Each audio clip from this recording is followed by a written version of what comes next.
गाँव थिबा अंगनवाड़ी केन्द्र बाहर बसी रमा और मालती कथा हेउछंती। रमा अंगनवाड़ी केन्द्र रे अंगनवाड़ी कर्मी और मालती निकटस्थ उच्च प्राथमिक विद्यालय रे मध्याह्न भोजन रोषैया किंबा रोषैया तथा सहायिका भावे कार्य करती। सही समय रे गाँवर सरकारी राशन दुकानी अनिल सामना दिगरु आसंती। नमस्कार मालती दीदी, मु आपनक पाखकु आसुथिली। भल हला आपण एठी मिली गले। अरे नमस्कार अनिल भाई, कुहंतु कौन हैला? दीदी, ए नुआ चाउल किछि मास हला मो राशन दुकान को आसुछि, किंतु मु एहा विषय रे अधिक किछि जानि नाही। तेणु मु भाबिली मालती दीदी को ही पचारिबी। एहार नाम कोन थिला? फटाफट चाउल ना कोन? अरे ताहा फटाफट चाउल नुहे, एहाकु फोर्टिफाइड चाउल बोली कुहंती। आज्ञा हाँ, आजिकाली सरकार फोर्टिफाइड चाउल पठाउछंती। सार मते कहउथिले कि एबे एही चाउल ही राशन दुकान, अंगनवाड़ी केन्द्र, सरकारी स्कूल को दिया जिवो। जेउ लोक माने राशन नेबा को आसुछंती से माने सबु बेले पचारुछंती कि भाई कुह, ए नुआ विटामिन चाउल देउछ, किंतु एहाकु किपरि रोषेई करा जिवो? आमे एही चाउल रोषेई करि नाहु, केमिति जानिबु ए चाउल रोषेई केमिति करिबाकु हबो? तेणु भाबिलु आपनक पाखकु आसी पचारिबु। कोन ठीक कलु ना? बिल्कुल ठीक कल। एबे मु मालती दीदी को मध्य सेया पचारितली। मते मध्य अंगनवाड़ी केन्द्र रे 3 ରୁ 6 वर्ष बयसर पिलामानंक पई फोर्टिफाइड चाउल रोषेई करिबाकु हेबो। सेइथि पई मु एठाकु आसीछि। आसंतु आजी आम दुहिंक क्लास मालती दीदी नेबे। मते तो प्रधान शिक्षयित्री मैडम बहुत विस्तृत भाबरे बुझाइतिले कि फोर्टिफाइड चाउल किपरि रोषेई करा जिवो। मु तो मास मास धरी फोर्टिफाइड चाउल प्रस्तुत करूअछि, किंतु ता पूर्वरु अनिल भाई फोर्टिफाइड चाउलरु कौन लाभ मिले एक कथा कुहंतु। हो कहूची, फोर्टिफाइड चाउल खाइबा द्वारा शरीर रे पोषक तत्वर अभाव दूर होइथाय एवं एथिरे थिबा आयरन रक्तहीनतारु रक्षा करिथाय। फोलिक एसिड भ्रूण गठन एवं रक्त गठन रे सहाय्य करिथाय एवं विटामिन B12 स्नायु तंत्रर स्वाभाविक कार्य रे सहाय्य करिथाय। एकदम सठिक उत्तर।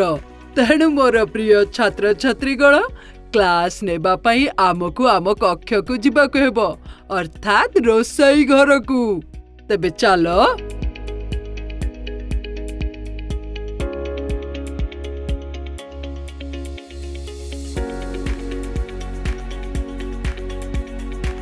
प्रथमे आपनकु कहि रखुछु जे आम समस्तक घरे जेमिति चाउल रोषेई करा जाए, ठीक सही परी फोर्टिफाइड चाउल को मध्य रोषेई करा जाए। फोर्टिफाइड चाउल रोषेई करिबार 4टी पर्याय रहिछि, जाहार नाम मु ब ध ब र रखिछि। अरे ये कौन लागुछि? आपनक स्कूल ना अछि कि? आसंतु जानिबा चाउल रोषेई करिबार 4टी पर्याय। प्रथम पर्याय ब माने बाछिबा।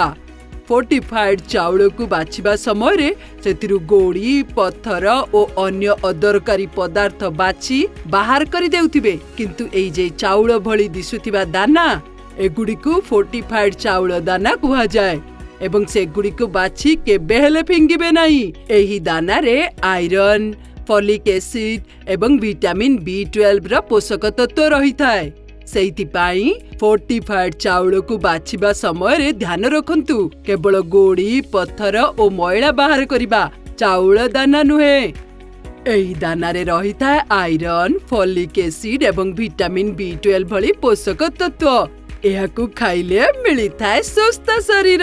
द्वितीय पर्याय होची ध माने धोइबा। अच्छा कुहंतु तो घरे केते थर आपण चाउल धोउछंती? 2 ରୁ 3 थर दीदी। ठीक कहिलो। जेतिकी थर आपण घरे साधारण चाउल धोउछंती, सेतिकी थर आपणकु फोर्टिफाइड चाउल को मध्य धोइबे। एबे देखंतु, मु फोर्टिफाइड चाउल को 2-3 थर धोइथिली। एहा परवर्ती पर्याय पय प्रस्तुत होईछि। आउ एहार परवर्ती पर्याय हेउछि ब माने बतुरेबा। ठीक कहली ना दीदी? किंतु मु सुनिछि जे जेतेबेले फोर्टिफाइड चाउल को बतुराई दिया जाए तार समस्त पोषक तत्व पानी रे मिसी जाई थाए। देख मु तुम आगरे फोर्टिफाइड चाउल बतुराई देली कौन पानी रे मिसी गला कि नहीं एइटा तो मिसु नाही। तेणु मु कहूची शुणा शुणी कथारे ध्यान दियंतु नाही। आउ गोटे जरूरी कथा चाउल बतुरेबा समय रे जदि किछि दाना ऊपर को भासी आसे सेतेबेले सेई दाना को पकेइबे नाही बरং सेई दाना को पुणी चाउल रे मिसेई दियंतु।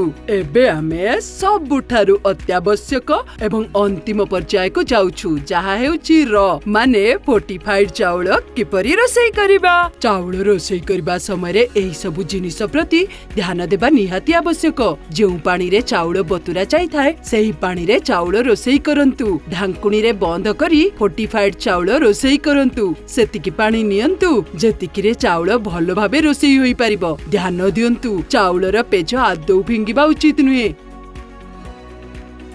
आउ गोटे कथा आपण निश्चित भाबे एही सब कथा को ध्यान रे रखंतु जेतेबेले आपण फोर्टिफाइड चाउल किंबा साधारण चाउल रोसेई करूछंती ढांकुणी बंद करी किंबा प्रेशर कुकर रे रोसेई करिवे।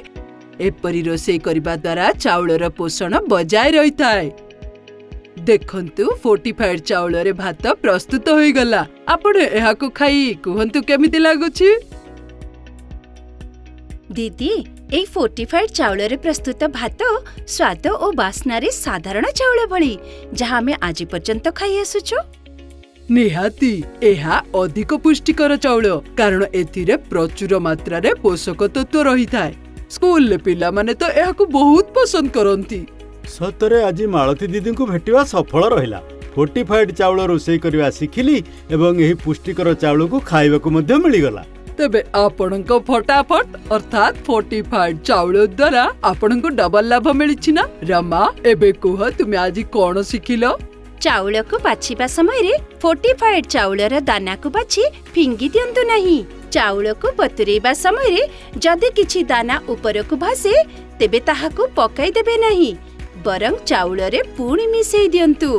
फोर्टिफाइड चाउल को सेतिकी थर धुअंतु जेपरि घरे साधारण चाउल धुआ जाए अर्थात 2 रु 3 थर।